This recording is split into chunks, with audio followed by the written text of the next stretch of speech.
News when you want it with Bloomberg News Now. I'm Nathan Hager. And I'm Karen Moscow.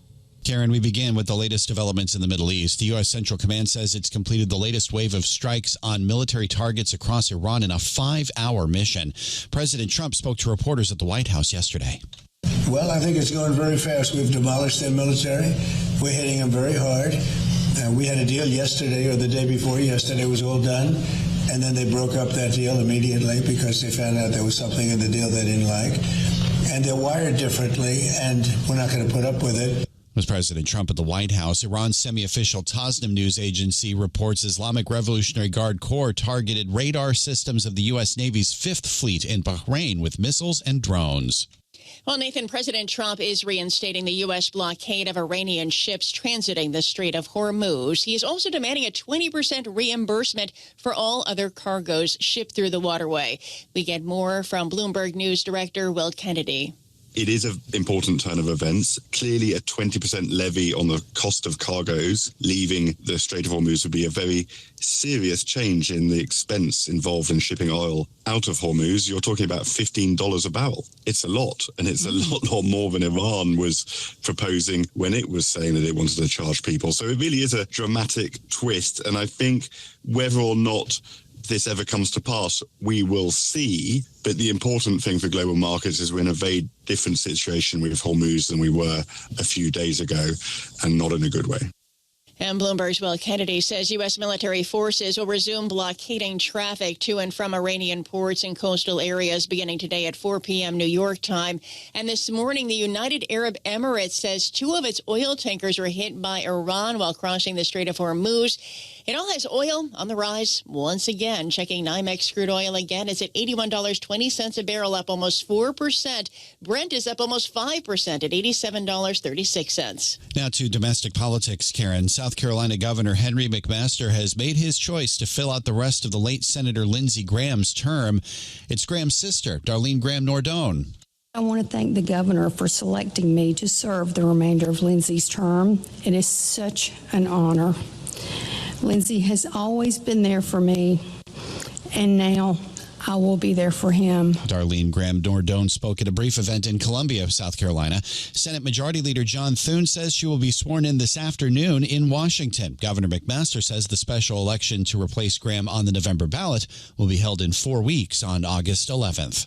And Nathan, the White House says President Trump will support one of Senator Graham's last major legislative efforts before he died, a new sanctions bill on Russia. Graham first proposed what he called bone-crushing sanctions in April of last year. That bill would have imposed so-called secondary tariffs as high as 500% on countries that bought Russian oil or natural gas. It's unclear whether this bill would go that far, but Senate Leader Thune says passing it would be a great tribute and legacy for Lindsey Graham. Well, now, Karen, we want to update you on a developing story in Maine where a U.S. immigration officer shot and killed a person yesterday morning in Biddeford. That's a small town just outside Portland. The Department of Homeland Security says it was conducting surveillance on a residence where someone had received a deportation order. The agency says a suspected unauthorized person tried to flee in a car and an ICE agent opened fire, fearing for public safety.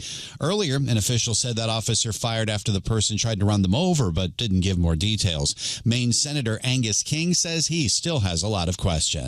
And the question is, what did he do with his vehicle? Were officers threatened? Were the threats rising to the level that justified deadly force?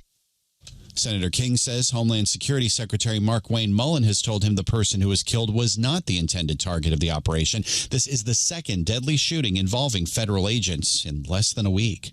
Let's turn back to the markets now, Nathan. Futures, they are mixed this morning following yesterday's tech-driven drop and ahead of a key day on Wall Street. Because are you ready for some earnings? There are a slew of them today. 5 of the big banks, J.P. Morgan, Citigroup, Wells Fargo, Goldman Sachs, and Bank of America all report quarterly numbers this morning.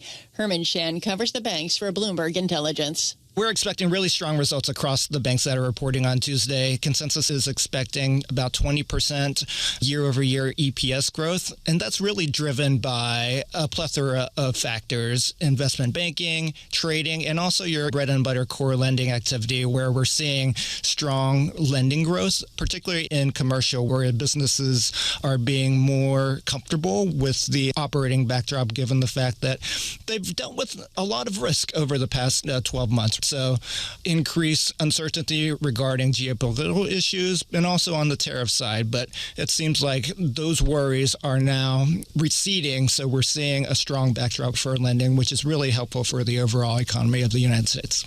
Bloomberg Intelligence's Herman Chan says the biggest U.S. banks are set to report nearly $39 billion in trading revenue for the second quarter. And it's a big day on the economic front as well, Karen. Fed Chair Kevin Warsh begins his two-day testimony before Congress, and that will be preceded by another key report on inflation. Bloomberg's Michael McKee has a preview. Falling gasoline prices in June are forecast to produce the first month-over-month decline in the Consumer Price Index in 6 years, with annual inflation falling below 4%.